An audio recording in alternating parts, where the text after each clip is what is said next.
Fala aí, rapaziada que me acompanha no canal Complexo Vascaíno, como é que vocês estão? Tudo bem? Eu espero que sim. Galera, vamos falar sobre Vasco? Vambora, sexta-feira, dia bom, dia positivo. E, cara, mas antes, um destaquezinho. Pô, cara, como é que a seleção brasileira me empata com Venezuela, cara? Que vergonha. E a seleção brasileira tá sentindo falta de um meio campo de qualidade, né? E é incrível, cara, como que o Diniz não tá convocando o Douglas Luiz, o nosso cria que hoje joga no Aston Villa, lá da Inglaterra. Fez muita falta, ontem a gente teve a falha do Gerson ali no meio campo, né? Então, cara, que loucura, nosso cria tinha que estar na seleção brasileira, né? Mas vamos lá, vamos falar sobre o Vasco, que é o intuito aqui do canal, né? E, rapaziada, é o seguinte, o Vasco quita as dívidas envolvendo o Puma, né? Junto ao Nacional do Uruguai, Capasso, junto ao Tucumã da Argentina, e paga também a parcela atrasada do acordo com o Lille, referente ao Léo Jardim, né?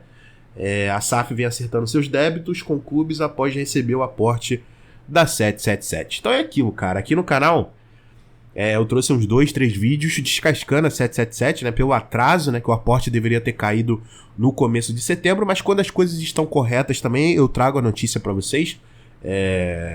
E, cara, é isso. O Vasco tem que pagar suas dívidas. Como eu falei ontem, que ontem saiu a notícia que o Vasco pagou uma parcela referente à compra do Jair. São 4 parcelas, o Vasco já pagou 2, as 2 próximas são somente pro ano que vem. E o Vasco vem pagando, né? E pra gente tirar essa má fama, né? Repito, mais uma vez, o Vasco está com uma má fama no mercado de mal pagador. E isso é muito importante. E o Vasco vem pagando, né? Principalmente esses clubes de fora, onde a gente tem mais dor de cabeça. A gente lembra que o Nacional do Uruguai, junto com o Tucumã, entraram junto à FIFA pra, vamos dizer assim, dar um ban de transferência pro Vasco, né? A gente teve esse transfer ban, a gente não estava podendo contratar. Felizmente isso aconteceu no momento onde a janela já estava fechada, mas isso vai atrapalhando a gente, cara, porque no 2024 que vai chegar aí, a gente vai querer entrar na janela de contratações, trazer novos jogadores, e talvez essa má fama poderia atrapalhar nas negociações, mas não, o Vasco tá entrando em dia com os pagamentos, graças ao aporte financeiro que finalmente caiu, né? O dinheiro da 777 finalmente caiu nos cofres do Vasco, então a gente vem pagando as nossas dívidas. Uma página que eu gosto bastante no Twitter, chamada News Colina, fez um levantamento bem legal. Eu vou ler para vocês e daqui a pouco eu explico. Tranquilo? Levando em consideração a proximidade da data de encerramento do TPU do Maracanã para a dupla Fla-Flu, procuramos o VP Carlos Osório com o intuito de elucidar a posição do Vasco nesse embate pelo equipamento público. Lembrando que o VP Carlos Osório ele obviamente a VP, a abreviação de vice-presidente do Vasco, né? E ele falou um pouquinho sobre o que o Vasco quer junto ao Maracanã, né? Ele respondeu o seguinte: o Vasco da Gama está absolutamente seguro do seu direito de apresentar sua proposta para o próximo contrato temporário do Maracanã, uma vez que a atual se encerra no próximo dia 23/10, ou seja, daqui a 10 dias. Vamos explicar? Vou explicar para vocês tudo bonitinho. A gente sabe que hoje existe uma sessão temporária pelo Maracanã. Flamengo e Fluminense assinam de 6 em 6 meses. Isso já acontece já umas 9 vezes já, se eu não me engano. O Flamengo e Fluminense assinam o direito de ter o Maracanã durante 6 meses. 6 meses. Tem o Maracanã durante 6 meses, aí acaba 6 meses, renova. Não tem a concessão, a concessão fixa, a concessão completa do Maracanã. É mais ou menos o que o Botafogo tem com o estado do Rio de Janeiro. O Botafogo tem uma concessão do estádio Newton Santos. O Botafogo é dono do Newton Santos até 2050. Se eu não me engano, não. O Flamengo e o Fluminense, eles têm só essa provisória. Por que isso acontece? Porque ainda não saiu a licitação final.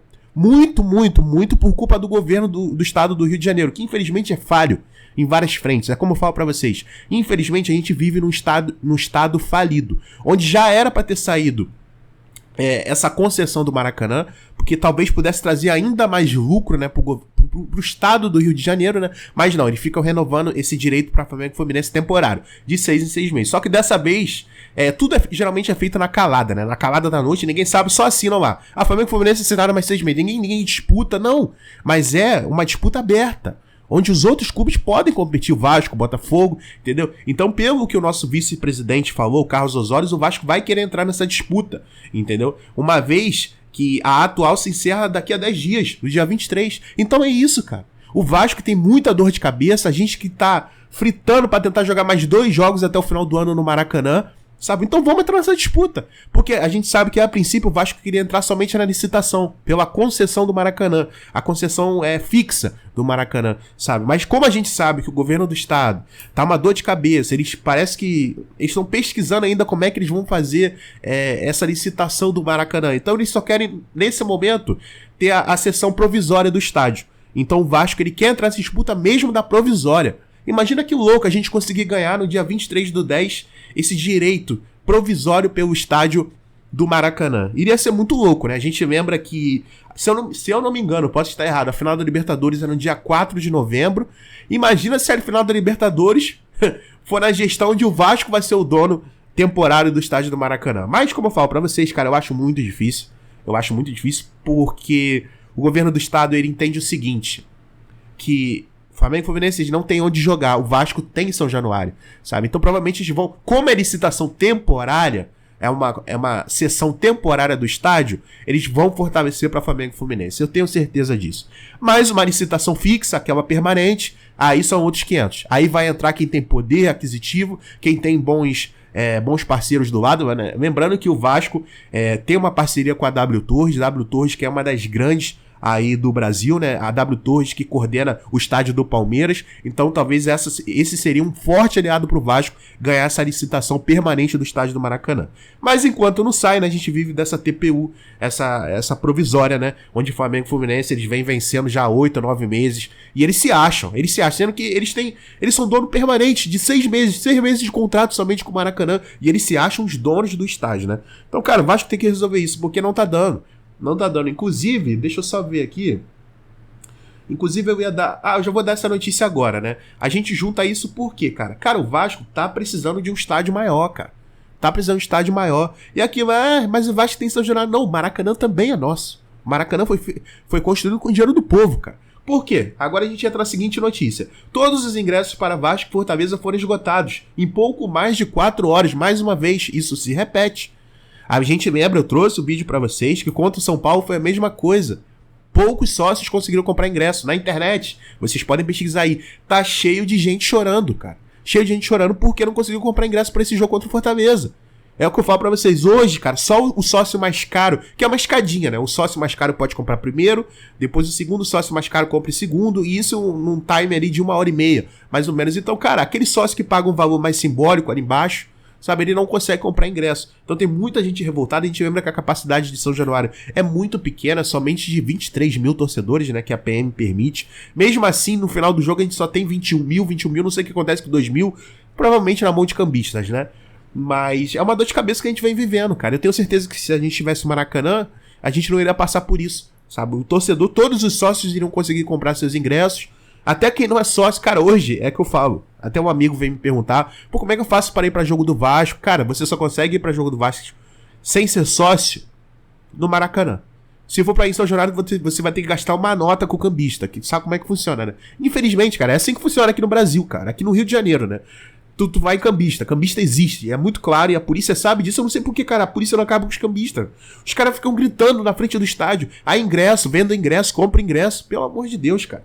Então é um problema aí, cara, que o Vasco, se conseguisse pelo menos essa sessão temporária do Maracanã, a gente iria ter um final de ano, vamos dizer assim, um pouco mais tranquilo para aquele torcedor que quer acompanhar o time de perto, né? Então é muito complicado. Galera, fizeram um levantamento aí na internet também, que é um pouco preocupante, né? Agora saindo um pouquinho desse assunto de Maracanã, é referente do que vem acontecendo nos últimos dias, né? Vamos lá. Desde a declaração do CEO da SAF do América Mineiro, afirmando que existe uma operação Salva Vasco em curso, aconteceram os seguintes fatos. Pênalti mal marcado para o São Paulo em São Januário. A gente lembra que a CBF, ela confirmou que foi um erro, que aquele pênalti que a bola bateu na mão do Léo Pelé não era para ter sido marcada. A própria CBF falou que foi um erro, né? A gente teve também o pênalti Mandrake para o Santos na Vila Belmiro. Eu venho falando isso desde o jogo contra o Santos. Pra mim, não foi pênalti. Apesar da imprudência do Puma Rodrigues. Ele tinha que ter tomado mais cuidado. Mas pra mim não foi pênalti, cara. O Puma só encostou no Marcos Leonardo. O Marcos Leonardo caiu, cara. Caiu igual uma banana madura, cara. Pelo amor de Deus. A gente teve também o Jair, né, que foi punido por 4 jogos de suspensão e um lance que deu punição menor para os outros jogadores, cara. O Jair pegou 4 jogos pela aquela expulsão no jogo contra o Bahia. E, cara, o que aconteceu com o Maidana? Maidana do América Mineiro. Até agora não tem informação nenhuma que ele foi banido de alguns jogos, sabe? Suspenso, aliás, desculpa, em alguns jogos. A gente lembra também o próprio Juninho, cara. O Juninho do América Mineiro, que ele falou que tá existindo um favorecimento pro Vasco. Cara, se a CBF fosse competente, você tinha que suspender aquele jogador também, cara. Entendeu?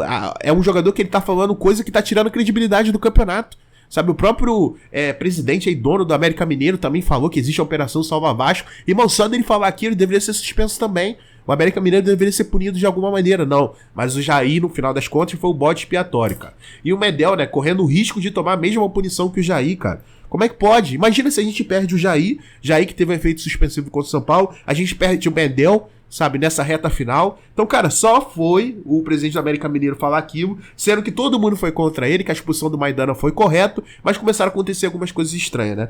Cara, rapaziada, eu não falo a palavra roubo, porque, cara, eu acho que no futebol brasileiro existe boa vontade da arbitragem e existe má vontade da arbitragem. Claramente, a arbitragem ela tem uma boa vontade com alguns clubes, cara. Claramente, apitam com mais rigor ali na ponta da faca. Já com outros times, cara, como o Vasco, nos últimos anos, a gente passou por muito tipo de situação, né? Então, cara, é complicado, mas é algo pra gente ficar alerta. Após essa afirmação, coisas estranhas aconteceram, infelizmente. Então, rapaziada, é mais ou menos isso que eu trago pra vocês. Espero que vocês tenham curtido aí o conteúdo. Canal Complexo Vascaíno, trazendo vídeo pra vocês todos os dias, igual eu já faço há 6 meses. Caso você não seja inscrito no canal, se inscreva. Minha frase padrão: Vascaíno ajuda Vascaíno. Você já ajudou um Vascaíno hoje? Não? Então esse é o momento. Conto com a sua inscrição, conto com o seu like, conto com o seu comentário. Canal Complexo Vascaíno na área, trazendo vídeo pra vocês todos os dias. E uma boa sexta pra vocês, um bom sábado e um bom final de semana. Tranquilo, rapaziada? Tamo junto. É nóis. Valeu.